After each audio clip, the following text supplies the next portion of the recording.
So as we're exploring the nature of the self, we might be asking the question, who am I?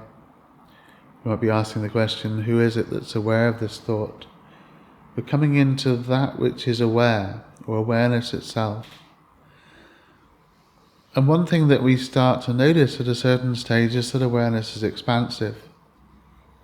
It isn't as if awareness is in one place and the things that it's aware of in another place.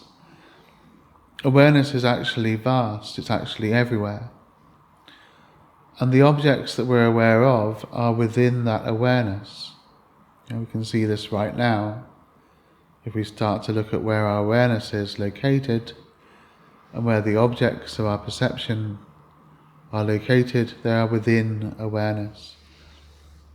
So we start to notice that we are actually vast, expansive, unbounded even. There isn't a point where we can say, this is where awareness ends. Even when we look at the stars at night, those stars are contained within our awareness. And at this stage,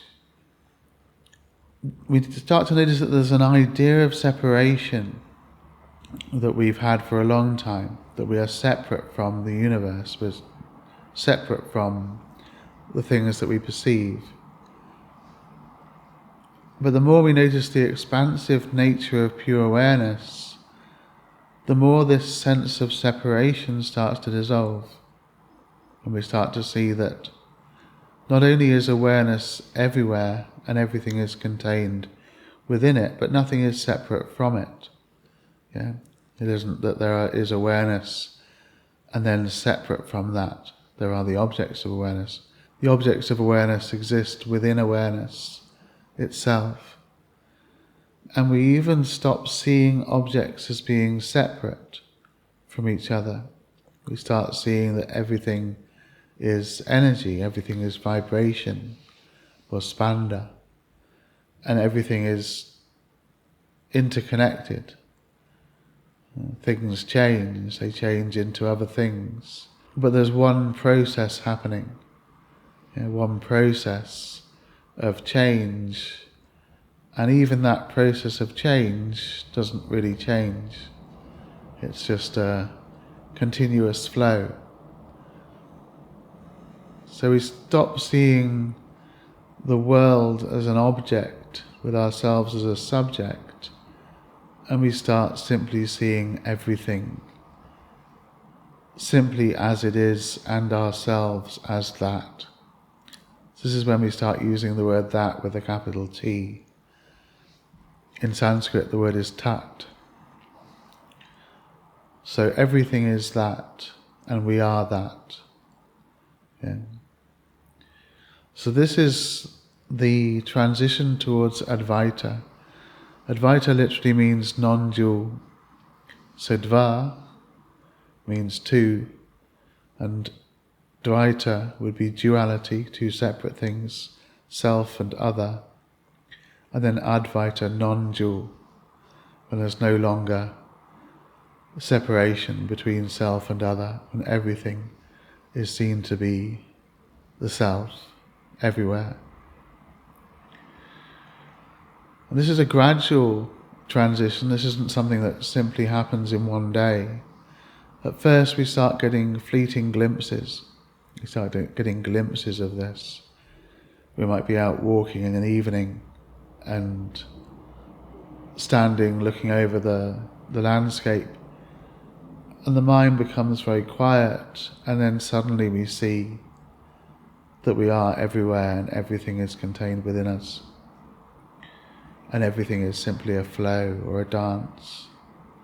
But then it might be gone, 10 minutes later, 20 minutes later, we're lost in the world of thought again and seeing ourselves as separate. And then it might come again a month later, or 2 months later, and it might last for longer the second time it comes. So this transition is a gradual one, fleeting moments at first, uncommon at first, and then gradually becoming increasingly common. And the perception of unity lasting for longer each time it comes. So we gradually shift into a state of non-duality, of Advaita. But that shift could take months, it could take years. Yeah. We simply have to be patient and allow it to come as it comes. Another thing that we'll notice happening is that we start to become aware of the qualities of the self. And this happens in the same way, that we just start to get fleeting glimpses at first. And those fleeting glimpses become more and more common and last for longer when they come. And these glimpses into the nature of the self will be things like experiencing spontaneous joy, or feeling like the heart is opening in love, a kind of unconditional love for all beings, or bliss coming as if from nowhere, or beauty, just seeing that everything is beautiful, appreciating the beauty of all things, or feeling free, liberated. So joy, bliss, peace, beauty, love, freedom, these are the qualities of the self, and they can quite often even come like individually at first. So we might just experience bliss coming, or we might just experience unconditional love coming, or just experience a sense of freedom, but without the other qualities being present. And then as the process deepens, we might start to notice something happens and there'll be 2 or 3 of these qualities present at the same time. But again, this is a process that can't be rushed. It's a natural process that happens because of our inquiry practice. The more we go into who we really are, the more this starts to happen. And it'll often happen at unusual moments when we're not expecting it. That's actually because of the nature of the mind. If we're looking for something, wanting something, that can actually stop it from happening. It's in the moments when we're least expecting anything and that we have no desire in our mind. The mind is free from all wanting, all desire. That's when these things come in, and we start to get these glimpses of our true nature. And when we do start to notice these moments arising spontaneously, it is useful to abide in them, just relax into them, relax into the experience, without holding on to it, without clinging,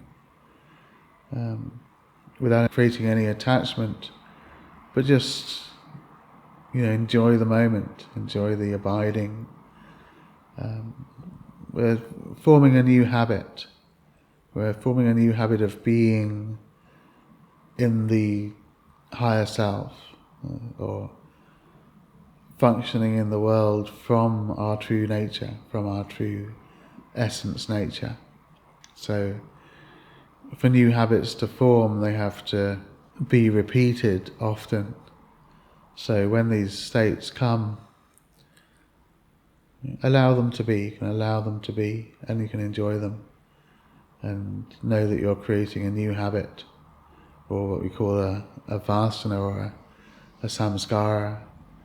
We're creating the new samskara of abiding in our true nature. And so these qualities that we start to experience, these are the qualities of enlightenment. The qualities of our own true nature are the same as the qualities of enlightenment. So bliss, unity, divine love, liberation, these are all qualities of the self. And so we're coming into the final stages of the path. through these practices.